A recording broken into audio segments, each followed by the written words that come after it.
Listen closely to the echoes of the past, to a time when legends were forged in the heat of conflict, etched into history by moments of breathtaking daring or sudden final doom.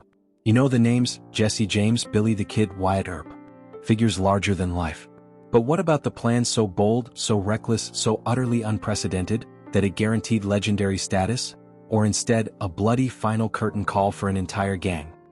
Put your hands up for stories untold, echoes of glory and hearts so bold. We dig deeper where the truth will glow. Forgotten history, let the rhythm flow. Welcome to the Forgotten History Channel, where we unearth the stories that lie just beneath the surface of the past, shining a light on the moments and the people history sometimes overlooks. Today we ride back to the heart of the American West, to a seemingly quiet morning on October 5, 1892. To a town just like many others on the frontier, Coffeyville, Kansas. Our focus, the infamous Dalton Gang. A group of brothers and cousins who, surprisingly, had roots on the side of the law, but who traded their badges for banditry, fueled by a desperate, almost foolish ambition, to pull off the most daring, the most impossible, robbery the West had ever conceived. Their target, not one but two banks standing side by side simultaneously. But they made a fatal miscalculation. A mistake that would seal their fate. They picked their hometown, and Coffeyville, Kansas was ready. Before they were outlaws feared across the plains, the Dalton name actually carried a different weight in certain parts of the West. There were several Dalton brothers: Grat, Bob, Emmett, Frank, and others, along with numerous cousins. And surprisingly, some of these men weren't just ordinary citizens. They actually wore a badge.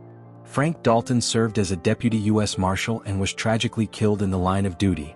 Inspired by his brother's example, Grat and Bob Dalton also became deputy U.S. Marshals, operating in the vast, dangerous expanse of the Oklahoma Territory, a place known then as Indian Territory, teeming with outlaws and corruption. So, how did lawmen sworn to uphold justice transform into notorious bandits? The exact reasons are debated by historians, but financial struggles played a significant part. Deputy marshals often went months without receiving their meager pay, relying heavily on fees collected for arrests, which wasn't a steady income. Some accounts also suggest accusations of corruption, cattle theft, or involvement in illegal activities themselves pushed them across the line, blurring their allegiances until they fully embraced outlaw life.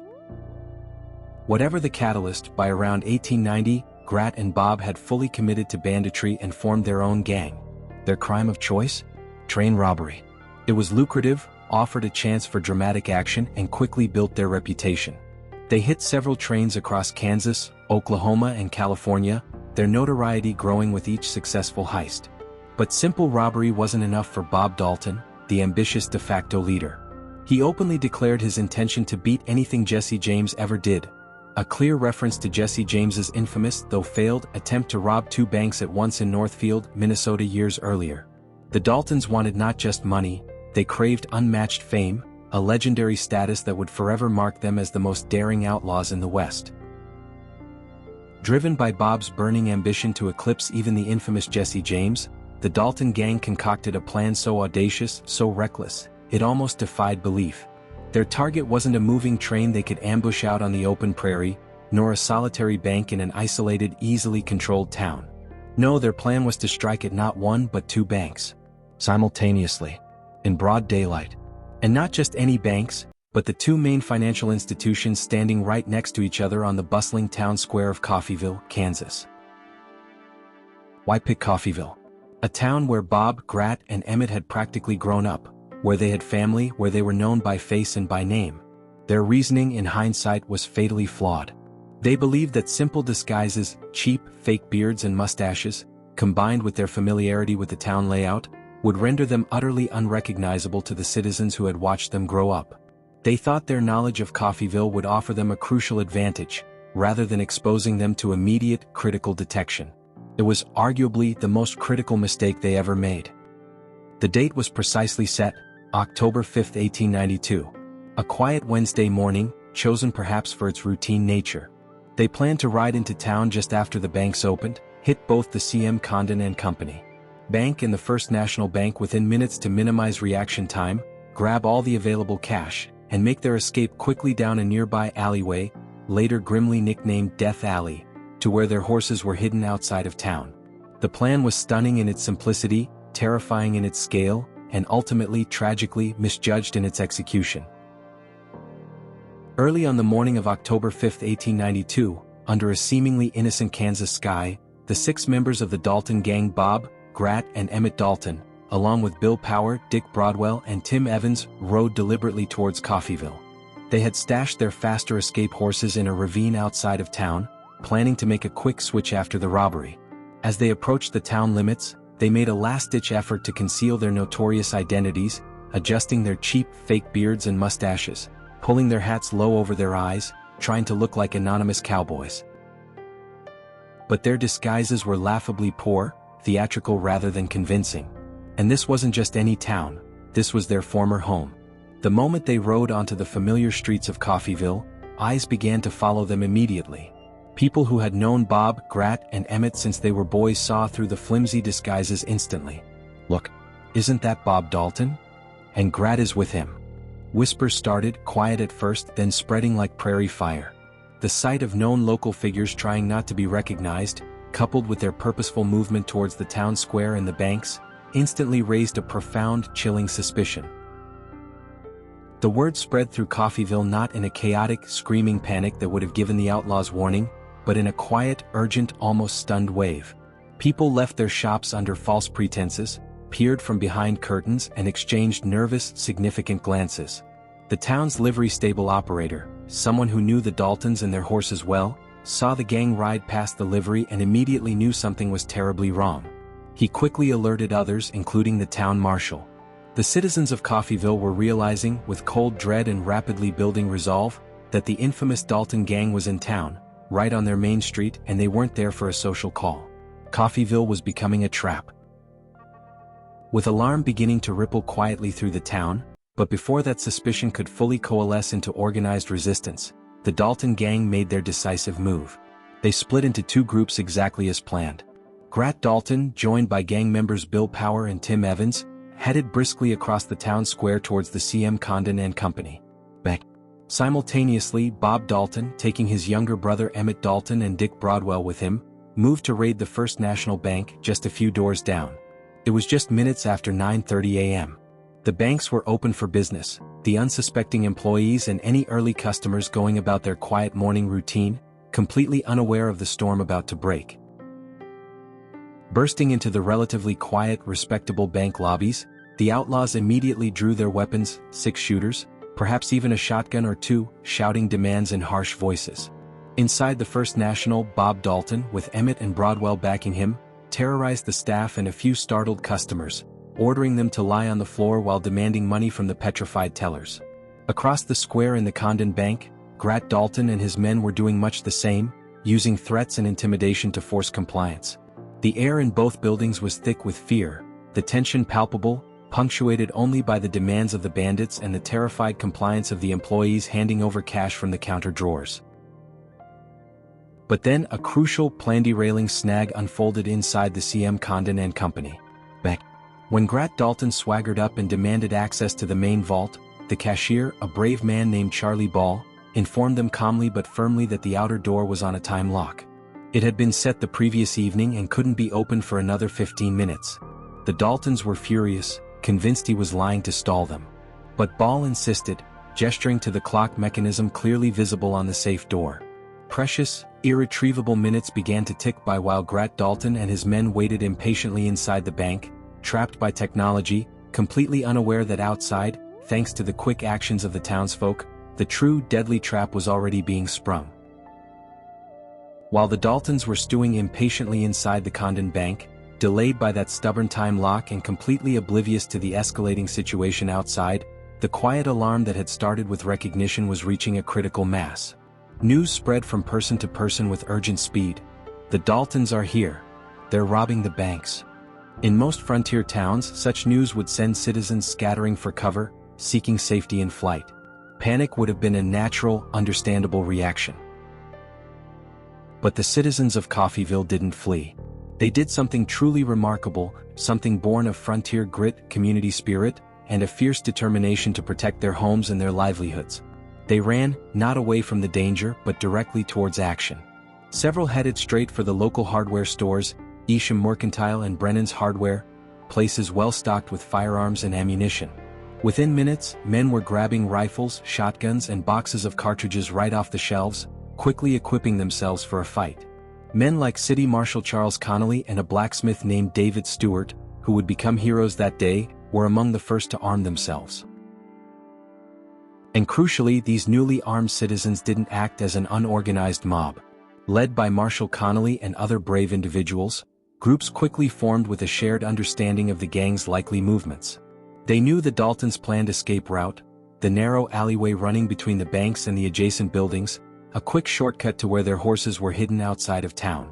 Recognizing this passage, soon to be grimly nicknamed Death Alley, as a perfect bottleneck, they rapidly took up strategic positions behind barrels, crates, doorframes and corners along its length. The planned escape route of the Dalton Gang was swiftly and bravely transformed into a deadly kill zone. Coffeyville was no longer just a target, it was a well-laid trap, quickly sprung by its own courageous residents. Meanwhile, inside the banks, the robberies were concluding. In the First National, Bob Dalton and his men had quickly gathered around $14,000 in cash and were ready to make their exit. Across the square, after that frustrating, time-consuming delay, the time lock on the CM Condon Bank vault finally clicked open. Grat Dalton and his men hastily grabbed about $5,000. Less than they'd hoped, thanks to the delay. Loaded down with sacks of cash, their faces grimly determined, the two groups of outlaws emerged from the banks almost simultaneously, expecting a clear, quiet path to their horses hidden just outside of town. Their planned escape route, their shortcut to freedom, was the narrow passage running between the banks and the adjacent Isham hardware store, an alleyway. As they turned into this familiar alley, laden with their stolen loot, they walked directly into the deadly trap Coffeyville citizens had so rapidly, so bravely prepared. The air, moments before filled with the sounds of a quiet town morning, suddenly exploded with the sound of gunfire. From behind barrels, from doorways, from the corners of buildings, the armed townspeople opened fire. The element of surprise was complete and devastating. The alley erupted into a scene of sudden, chaotic, close-quarters violence. Gunfire echoed deafeningly in the narrow space, making communication impossible. It was a desperate, brutal street fight. The outlaws, caught in the open, scrambled for what little cover they could find, returning fire desperately but often wildly, their plan dissolving into a terrifying fight for their lives. Tragically, City Marshal Charles Connolly, one of the courageous leaders of the town's defense, was among the very first to fall, struck down by outlaw fire near the alley entrance, mortally wounded.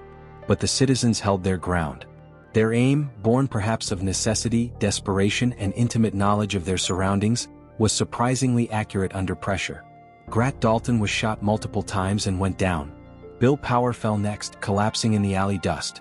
The Dalton Gang's daring raid was dissolving into a bloody, desperate last stand in a narrow passage now grimly earning its tragic name, Death Alley. Slowly, agonizingly, the intense, echoing reports of gunfire began to diminish. The sharp cracks of rifles and pistols faded, replaced by the sound of groans, distant shouts, and the settling dust. The air, thick with smoke and the acrid smell of gunpowder, gradually fell silent. The shootout was over. In its wake lay the terrible, bloody toll of the Dalton Gang's desperate ambition and Coffeyville's fierce, unexpected defense. The scene in Death Alley and the streets nearby was grim. Bodies lay in the dust where they had fallen, tangled amongst overturned barrels and scattered debris. It was a stark, tragic end to what the Daltons had intended to be the most daring raid in history. Of the 6 outlaws who rode into town with such confidence that morning, only one was still standing. 4 members of the infamous Dalton Gang lay dead, their criminal careers ended abruptly and violently in this alley. Bob Dalton, the ambitious leader, his brother Grat Dalton, Bill Power, and Dick Broadwell had all met their end here.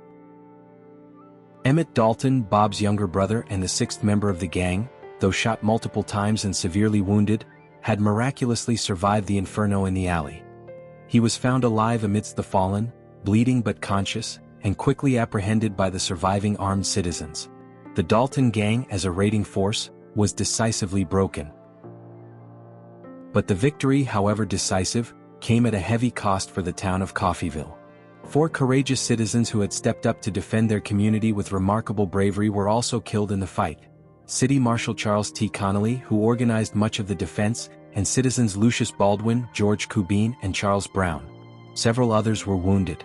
The streets and the narrow alley of Coffeyville, Kansas, bore silent, tragic witness to the high price of the town's defense and the bloody final stand of the Dalton Gang. The Coffeyville Raid on October 5, 1892. It was a plan born of reckless ambition, meant to cement the Dalton Gang's place as the most daring outlaws in the history of the West. Instead, it became their catastrophic downfall. In a matter of chaotic minutes in that narrow alleyway, 4 of the 6 gang members were dead. The Dalton Gang's brief but violent reign of terror was definitively, brutally over. But this event wasn't just the bloody end of an outlaw gang. It solidified Coffeyville's place in Wild West history as a town that didn't yield to fear. The courage displayed by its ordinary citizens who armed themselves and fought back became a powerful testament to frontier self-reliance, bravery, and community resolve. And what of the sole surviving outlaw, Emmett Dalton? Despite his severe wounds, he recovered, stood trial, and served 14 years in the Kansas State Penitentiary. He later became a surprisingly productive member of society, working as a writer and actor, even portraying himself in an early film about the raid, living a remarkably long life far removed from his criminal past. The story of the Coffeyville Raid reminds us that the history of the American Wild West is often more complex, more human, and sometimes far more surprising than the simple hero versus villain legends might suggest. It's not always about famous lawmen chasing equally famous outlaws across the plains. Sometimes it's about ordinary people, shopkeepers, blacksmiths, and clerks, rising to meet extraordinary danger with unbelievable courage. If the forgotten corners of history, stories of daring turn to doom, and unexpected heroism fascinate you, make sure you don't miss our future videos. If you enjoyed learning about the Dalton Gang's bloody last stand, please take a moment to like this video. It truly helps the channel. Leave a comment below with your thoughts on this incredible event and the bravery of the Coffeyville citizens. And most importantly, subscribe to the Forgotten History channel, and hit that notification bell so you can continue to unearth the past with us. Thanks for watching.